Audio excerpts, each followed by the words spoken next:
Estoy muy emocionada de esta entrevista que vamos a tener el día de hoy, esta plática con Do Tulku Rinpoche.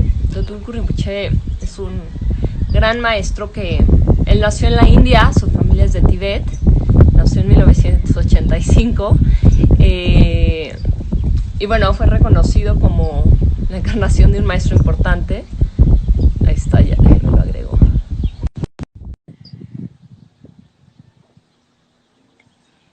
Y a partir de ahí, pues recibió como mucho entrenamiento, muchísima educación. Aquí está. Hello, Rinpoche. Hello. How are you? I'm fine. How are you? Good. Thank you so much for being here with us, sharing. Thank you.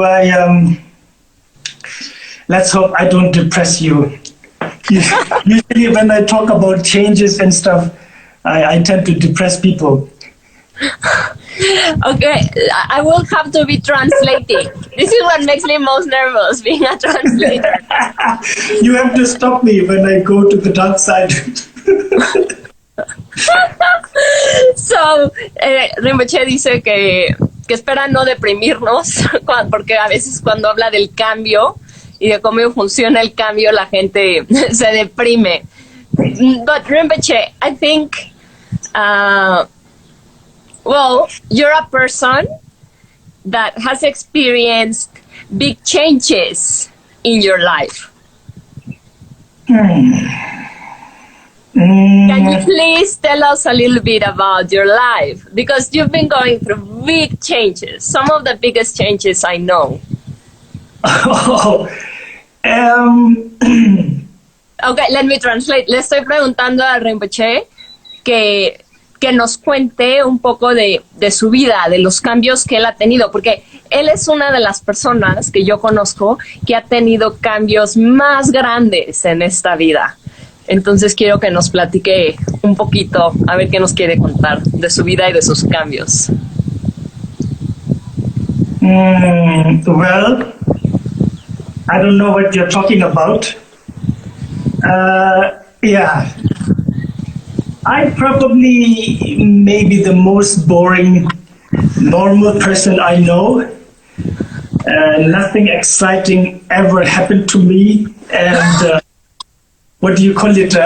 I'm a country pumpkin, you know. Dice que él es una de las personas más normales que conozco, que nunca le ha pasado nada interesante. Okay, so let's try to break this up. Where were you born? I'm born in South India. I am a Tibetan and born in exile. Mm-hmm. Yeah. Nació en la India, es un tibetano nacido en exilio en el sur de la India. So then you were born in India with your exiled Tibetan family, and how was your life there? How was your daily life? Quite normal. Quite normal. You would go to school, be with your family? Okay, yes, just as any other. Well, born as a refugee is not a fun thing, you know, mm-hmm. And it has its own challenges. And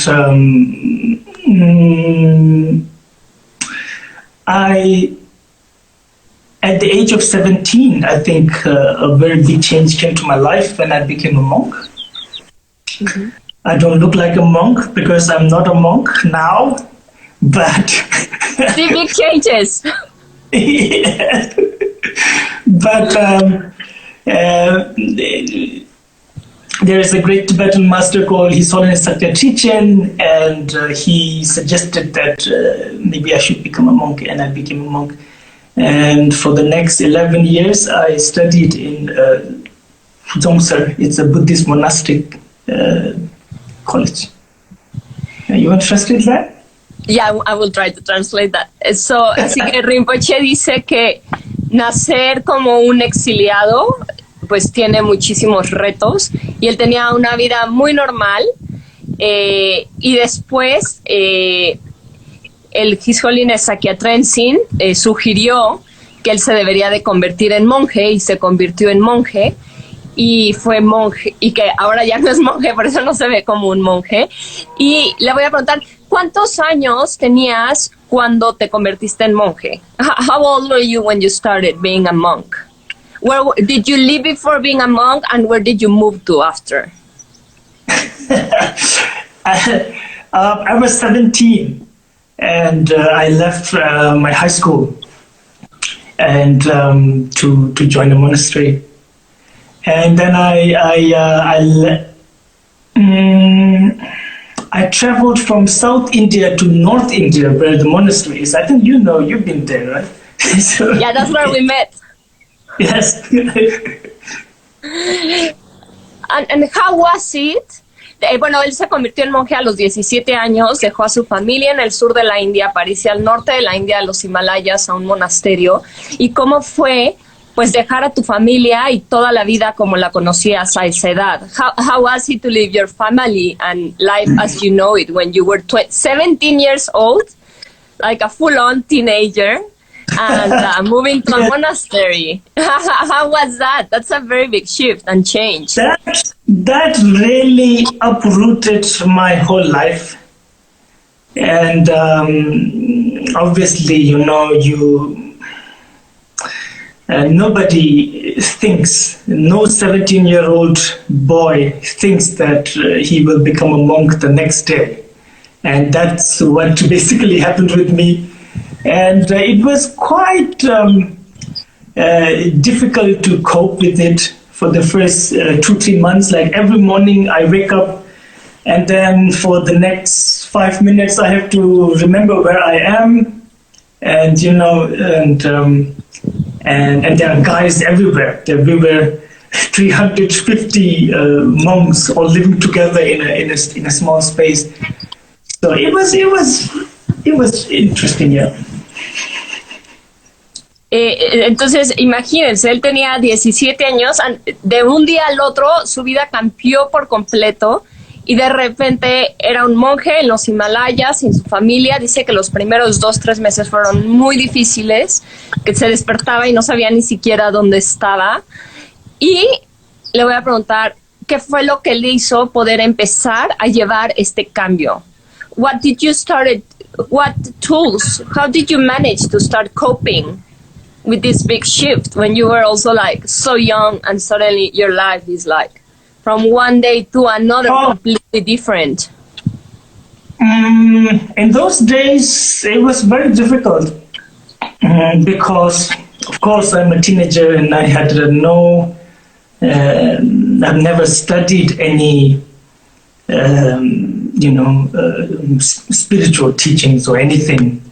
And I just dealt with it as any normal man does, by not talking about it. And, just pushing it through. But I don't want it to sound like becoming a monk was a bad thing. It was also the most amazing thing that could happen to me, and yeah. Entonces nos dice que pues cuando él se convirtió en monje no tenía ninguna práctica espiritual y entonces la forma en que pudo lidiar con el cambio dice que es como cualquier hombre lo haría, que fue no hablar de eso y empujar y atravesar eso, y que aunque a lo mejor podría sonar como que ser monje fue algo malo, es de lo mejor que le ha pasado en su vida. And then you started a spiritual path there. I would like to think so, yes. And then, could you, for how many years you've been on a spiritual path, like studying and practicing and like that? Oh, by the way, I have to ask you, do you want me to give short answers or do you want me to give broader answers? I'm not sure. We didn't discuss this. Whatever you want. I mean, right now we are starting like a chat. But when we start more going deeper, you can give bigger answers as you wish. Okay. What was the question again? Like, so then you were like, your life changed completely suddenly, and then you started a spiritual path in the monastery when you were 17 years old. Yes. And then and you started, your only tool was being a guy and not speaking about it. Yes. I love that part. Everybody loved it. And then what happened? How did your spiritual path has been teaching you about change and how to cope with it? Because it's been a long time since you became a monk. It's been almost, 20 years from that day? Not 20. I became monk when I was 17, so I am 34 right now, so 34. I'm really not good with maths. So it's like 17. Yeah, but of course even now, it's a painful thing. Coping with change is something I believe we, have to keep learning, keep, sort of evolving. It's. I don't think it's something you just manage to, unless you are really accomplished master. So then, and you tell me if it's becoming too Buddhist, okay, or anything. So unless you're an accomplished master, you really have to, that methods and sort of philosophies. Experiences that help you now and may not help you tomorrow. So tomorrow you need a complete different outlook, and so you have to keep changing. But I must say, the fundamental teachings of Buddha, this sort of always stood the test of time. That I can always rely on it. On what you can rely always? As a fundamental teachings of Buddha, like simple teachings like impermanence, right? Cause and effect. Hey, you don't have to translate? Yeah, they are complaining there. So, entonces, le estoy preguntando a Rinpoche ¿qué ha aprendido del cambio y cómo manejar el cambio, cómo atravesarlo? Y él dice que pues el cambio siempre es doloroso. A menos de que ya seas un maestro como muy realizado, el cambio va a ser doloroso, y que lo que él ha hecho durante tiempos de cambio, porque pues no puedes como confiar en las cosas porque siempre están cambiando, y en lo que él siempre pues ha aprendido a confiar es en las enseñanzas que dio el Buda, y es de lo que empezó a hablar en este momento antes de que empezara yo a traducir otra vez, que es la impermanencia y causa y efecto. Fueron de las dos que empezó a hablar. Okay, thank you, Rinpoche. We can talk more about it if you want to get depressed a little bit. No, we don't want to get depressed. We want to know. What we want to know is how to deal with all these changes that are happening, and how to learn from it and how to grow from it, as you've done many times in your life, even if it was painful. Dice que se puede seguir hablando de esto, pero que igual nos deprimimos. Le dije que no nos queremos deprimir, que queremos aprender cómo crecer con el cambio y cómo aprender de él, como él lo ha hecho en muchas ocasiones en su vida. So no, please tell us how to learn and grow with change and uncertainty.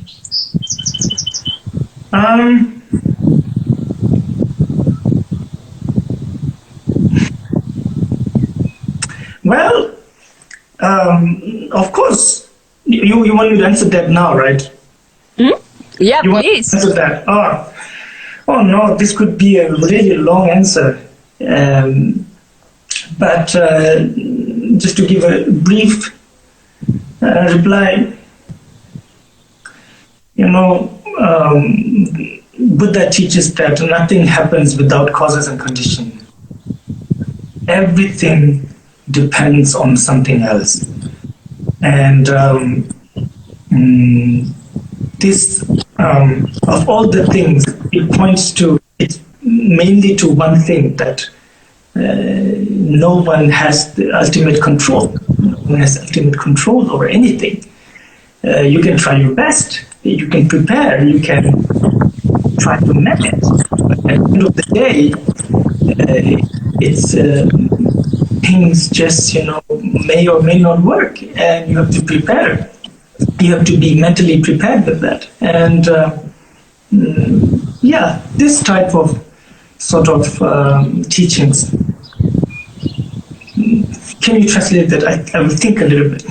Ok, entonces Rinpoche nos habla de que Buda dice que todo es causas y condiciones, y que lo que pasa es que no podemos tener un control absoluto de las condiciones. Por más que lo intentemos, podemos hacer nuestros mejores esfuerzos y a veces los resultados serán como nosotros queremos que sean, pero a veces no van a ser como nosotros queremos que sean.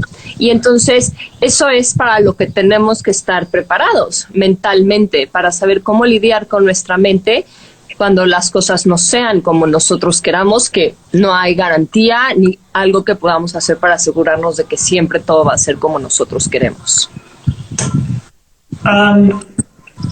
Actually, right now we are talking with an assumption that change has to be painful.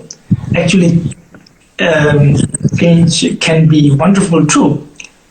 To be honest, everything that is wonderful happens because of change too, Entonces dice que estamos ahorita hablando como con asumiendo que el cambio tiene que ser doloroso, pero que el cambio, de hecho, también puede ser increíble, que de hecho todas las cosas increíbles que nos han pasado en la vida son también gracias al cambio.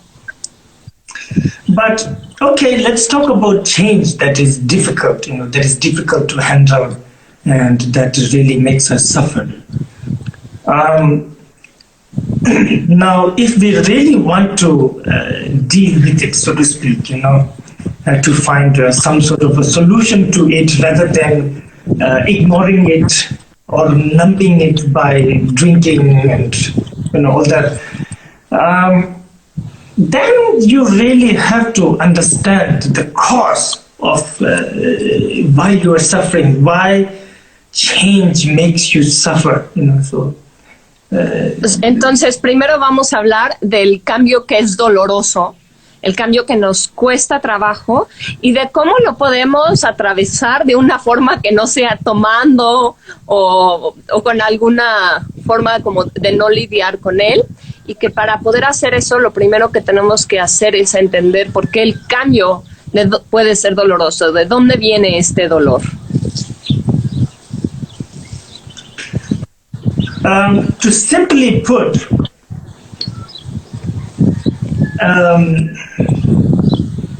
suffering is caused by ignorance. Don't worry, I'm not going through the whole Buddhist thing, but I just want to use Please do go through the whole Buddhist thing, it's perfect. Just a part of it. Anyway, whatever I'm saying is influenced by the teachings of the Buddhas and the great masters, right? There's nothing, it's not a word I say, it's something I come up with myself. So here, you might say, what is ignorance then? What is ignorance that is bringing suffering, So ignorance, as the word suggests, is not knowing. Not knowing what?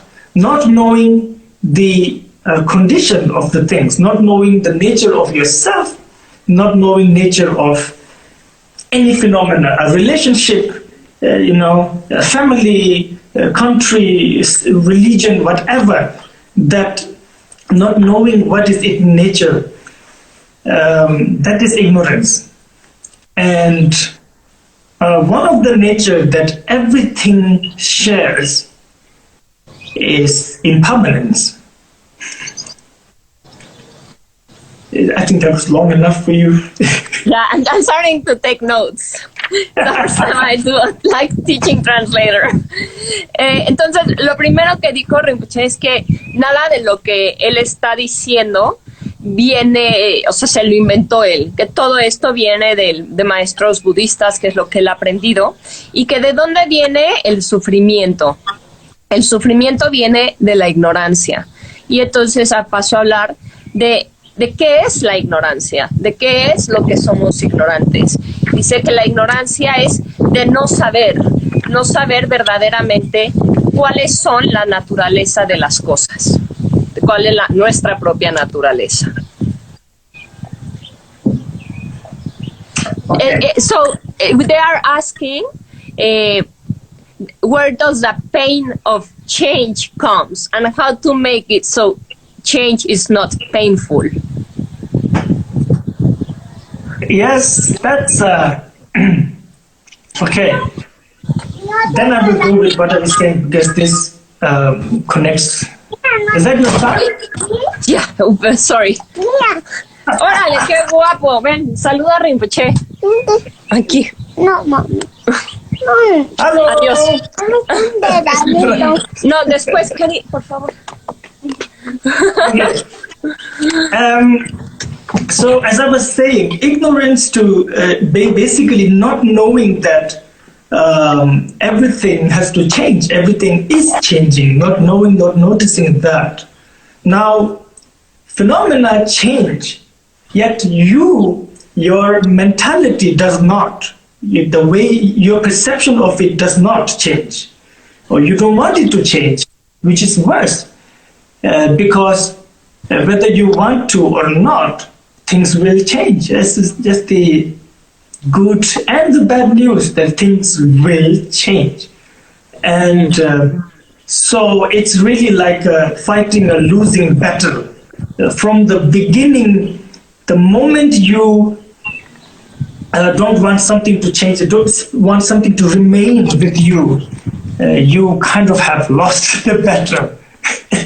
Since there you are creating suffering, since there it's hurting.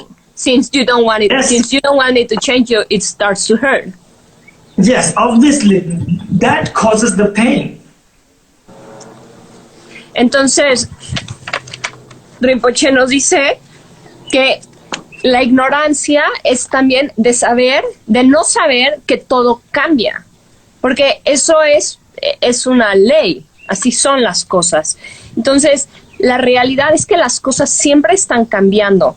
Pero si nuestra mente, si nuestra percepción no cambia, si no queremos que cambie, si nos queremos quedar agarrados de cómo eran las cosas en el pasado, entonces ahí es donde se empieza a generar el sufrimiento.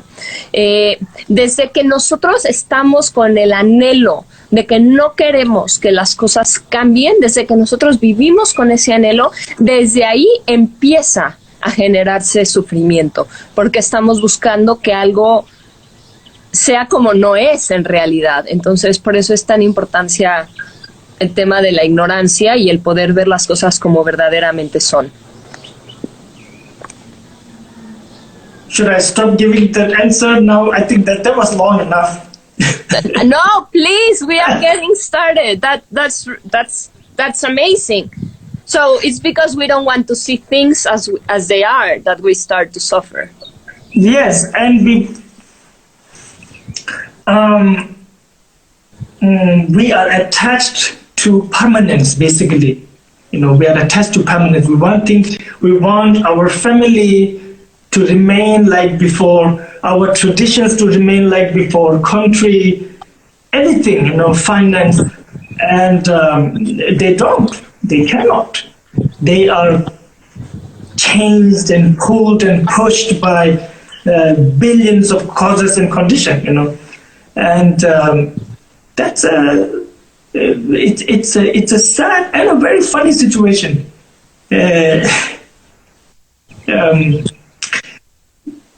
And one of the biggest source of suffering for human beings is this idea of an image. You know, you want to appear as you want to be a likable person, you want to portray a powerful image, you know, or anything, just simple this simple wish to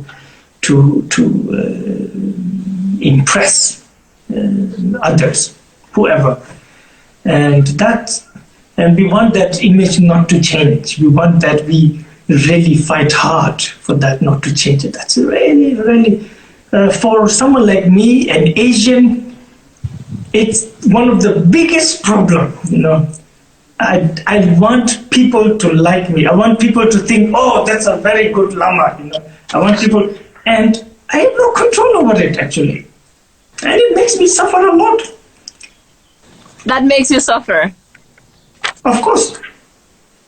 Entonces, Rinpoche dice que pues tenemos apego a la permanencia. Ese es básicamente el problema. Tenemos apego a la permanencia de nuestra familia, a la permanencia de que nuestro país siga siendo lo mismo, que nuestra economía sigue siendo igual. Y que de cierta forma este apego, o sea, por un lado es muy triste y también es como muy divertido. Y es el sufrimiento más grande para el ser humano. Este apego a querer que las cosas no cambien, eso es uno de los, o sea, el sufrimiento más grande que se genera. Y otro sufrimiento es cuando queremos impresionar.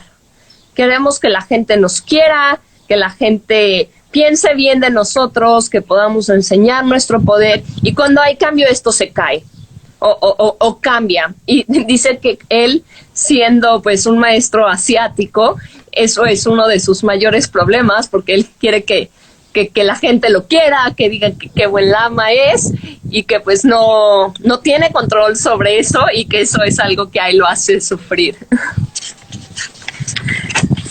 Of course, I received many instructions from my great masters, and I have met people who are so authentic. You know, you cannot scare them.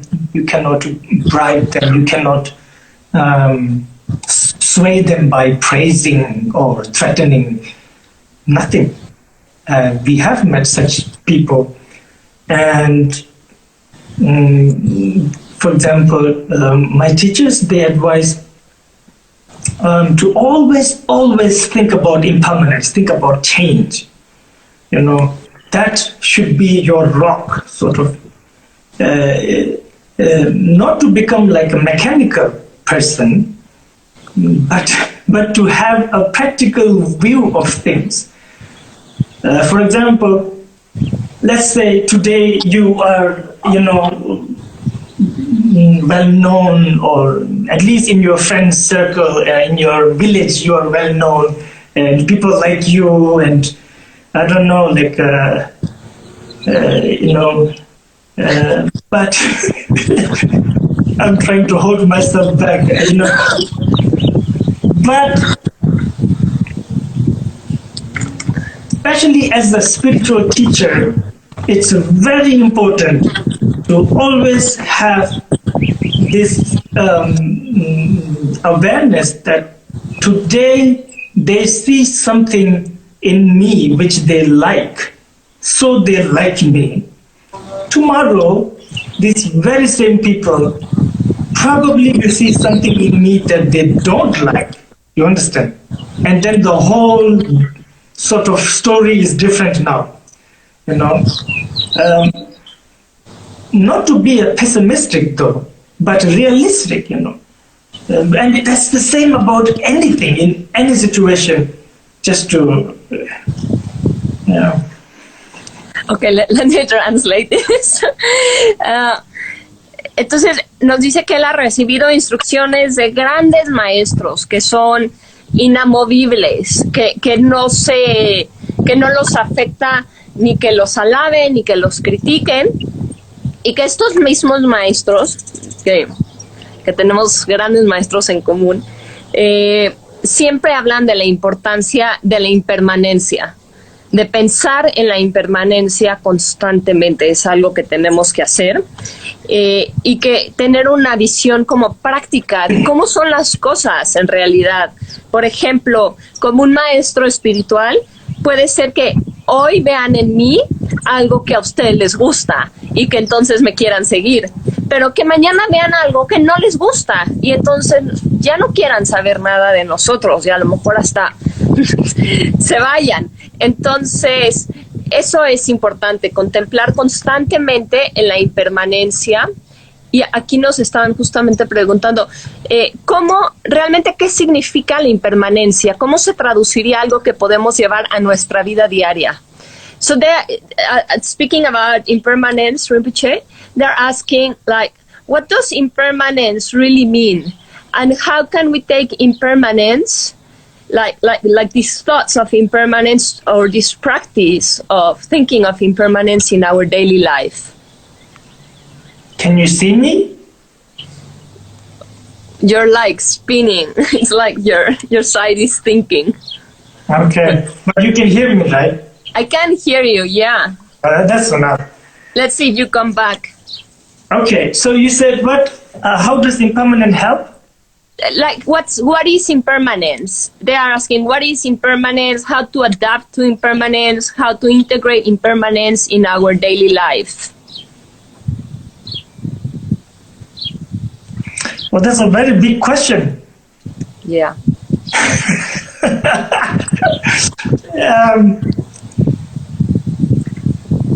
Impermanence is, it means something that changes, you know. And now you might ask why. So according to Buddha, things change because they appear from causes and conditions. And causes and conditions, by themselves are influenced by other causes and conditions.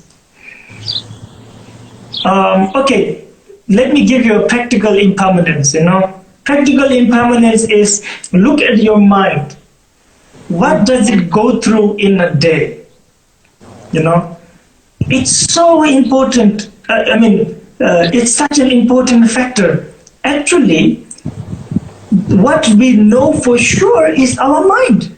That's what we directly know. But it's so easy for others to disturb this mind. Anybody can disturb you. So easy. Anyone can say some, just something mean to you, and your whole day is ruined. You understand? That's impermanent. Impermanent means you have no power over things. For example, let's say you want to be happy, and you tell yourself, I want to be happy now. But it doesn't work like that. You want to be angry. I want to be angry right now. But it doesn't work.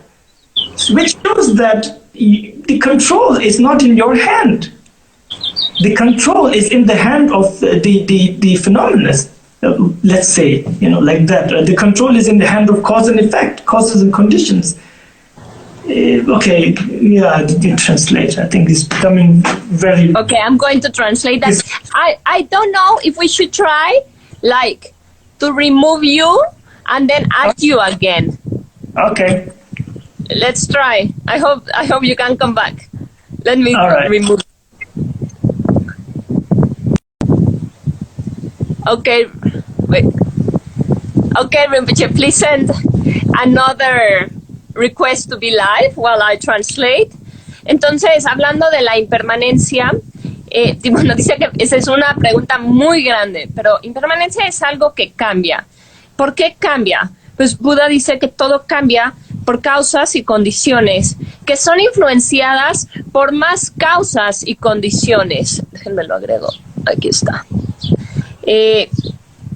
Y poniendo como un ejemplo más práctico de lo que es la impermanencia, de lo que es el cambio, dice que nada más volteamos a ver a nuestra propia mente. ¿Cómo es nuestra mente a lo largo del día? Entonces, ¿cuánto cambio hay en nuestro día? No podemos ni siquiera saber qué va a pasar con nuestra mente. Quien sea puede aparecer y puede cambiar nuestro día, puede cambiar nuestro humor, nos puede hacer felices, nos puede hacer enojados. Entonces, reconocer que ese control no está en ti, está en causas y condiciones. Eso es la impermanencia. Como todo eso está cambiando desde lo más que somos nosotros, que sería nuestra propia mente. And so I think we understood what We blame anybody. We are all subject to change. It's like we are all, how to say it nicely, like not too very traditionally. I can do it. I'm a very traditional person. You cannot really blame anybody, because once you understand that this fight between change and attachment, change takes things away from us, yet attachment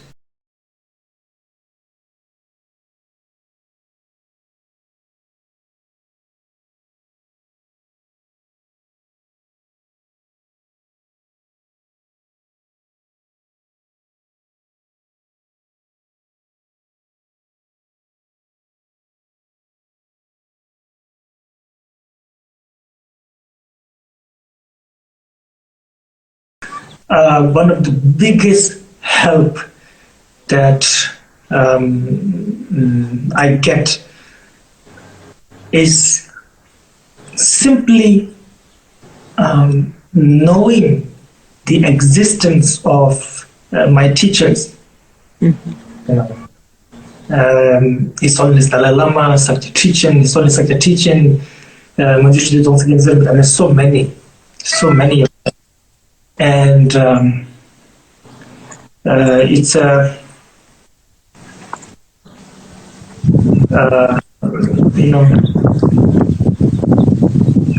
it's an amazing stroke of luck, unimaginable fortune that somehow, of all the people I could meet, I could know of, that I also know about them. It's an enlightened being who is in front of you, speaking your language and benefiting countless of beings as if it is the only purpose of their life. I think, that's, for me, I think of more than all the philosophy, this helps to sometimes, to... So beautiful. Entonces, él dice que la inspiración es lo que más nos puede hacer crecer, la inspiración de recordar y de conocer a grandes maestros. Él tiene la fortuna de tener grandes maestros como His Holiness Dalai Lama, His Holiness Sakya Trichin, Manjushri Sakya Rinpoche. Hay muchos, y que se requiere de muchísima suerte y ser muy, muy afortunado de que de toda la gente que conozcamos en este mundo tengamos la fortuna de conocer pues a maestros iluminados, a budas vivientes de carne y hueso, que hablen tu lenguaje, con los que puedas hablar y veas cómo ellos manejan la realidad de una forma distinta. Entonces él dice que más que toda la filosofía, más que todos los estudios, el conocer a alguien así, el cambio que puede tener en ti es algo impresionante, y yo estoy completamente de acuerdo con esto. O sea, sí, para mí la bendición más grande que he tenido en mi vida ha sido conocer a estos maestros, porque te abre tu mente, te deja ver cómo de lo que somos capaces en un cuerpo humano, ¿no? Te pone una una visión mucho más alta de lo que se puede ser, de cómo se puede vivir, de cómo nos podemos relacionar. So, well, first I translated, and then I said that, and then I added up my thing, and I said that yeah, I'm totally agree with you, that for me also, like, the biggest blessing of my life, the biggest change, the biggest inspiration has been meeting teachers like this, because it makes you see, like, what we in a human body, the possibility of how we could be if we practice, if we have a path. If it just puts our standards of possibilities of human life in, like, I mean, my hand is just here, but it's just like there, no? So that inspiration, meeting beings like that. Yes. Wow, it really makes you think that it's many big possibilities in this life. Yes. The reason why I bring this is as much as impermanent thing like your mind, our mind is not in our control, but you can kind of influence it. You can influence it, and the thing is that it really feeds off on what you come across your life.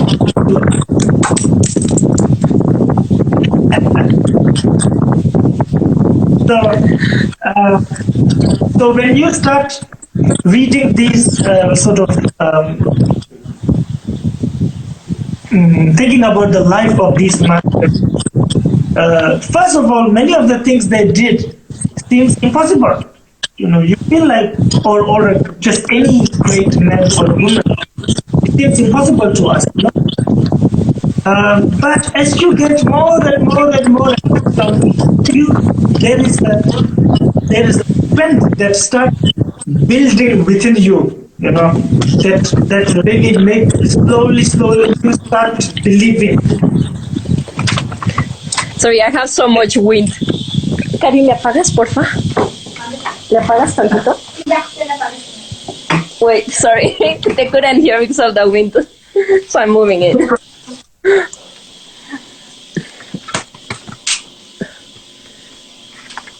Sorry. As I was saying, these two things I find very important.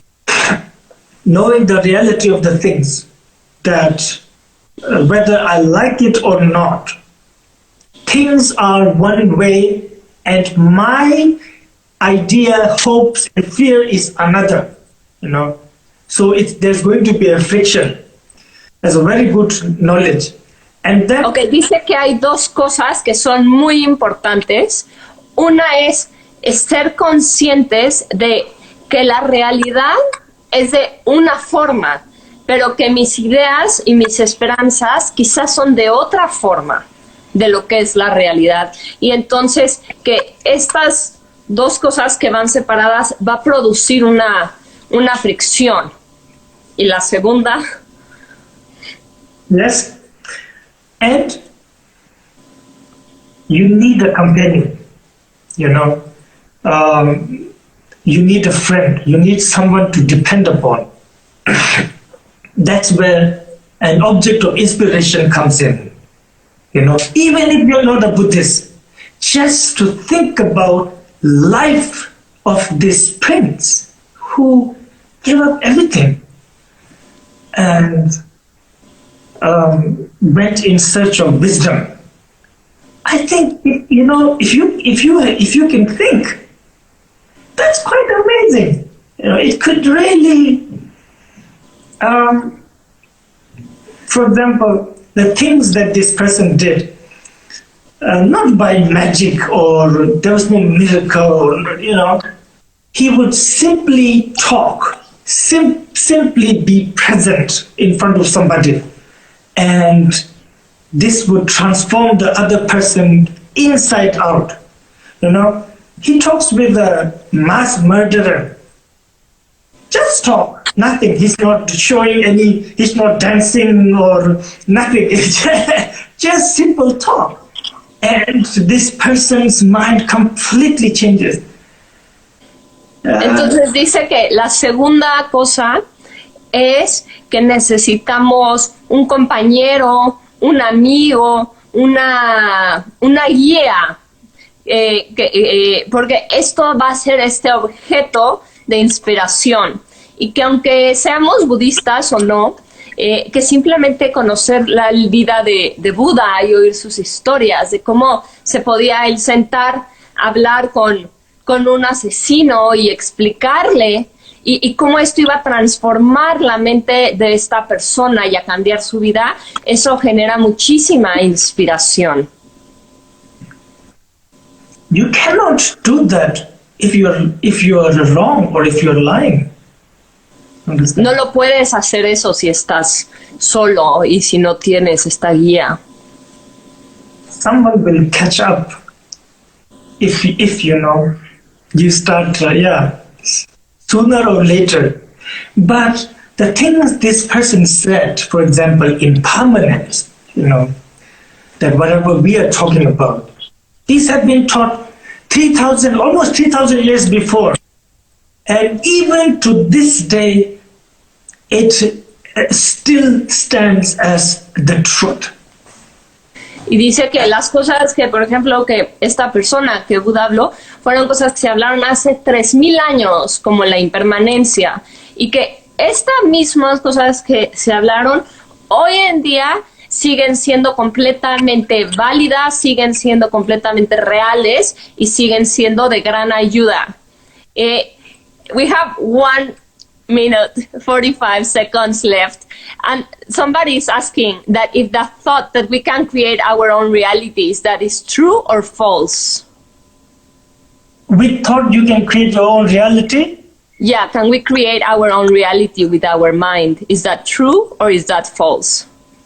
That's always true, but that may not be the reality. That's your reality. That's what we do all the time anyway. We create our own reality, and that's the problem. That's it. Thank you so much, Rinpoche. We have 1 minute left. This was amazing. People are like so thankful. They can follow you on your Instagram. And please, are you giving online teachings right now, or where can people study with you? They can check our website, aryatara.net, where I am talking about a lot of boring things, like what we did today. And I don't know. I'll post. So they can follow you and follow this page, aryatara.net. Yes, it's a website. Anyway, thank you so much, Regina. That was very kind of you. And no, thank you so much. Interesting. This is the first time, live. We'll have a second. Let's see. Thank you very much. Thank you. Bye-bye. Love you all the way to Germany. Yes.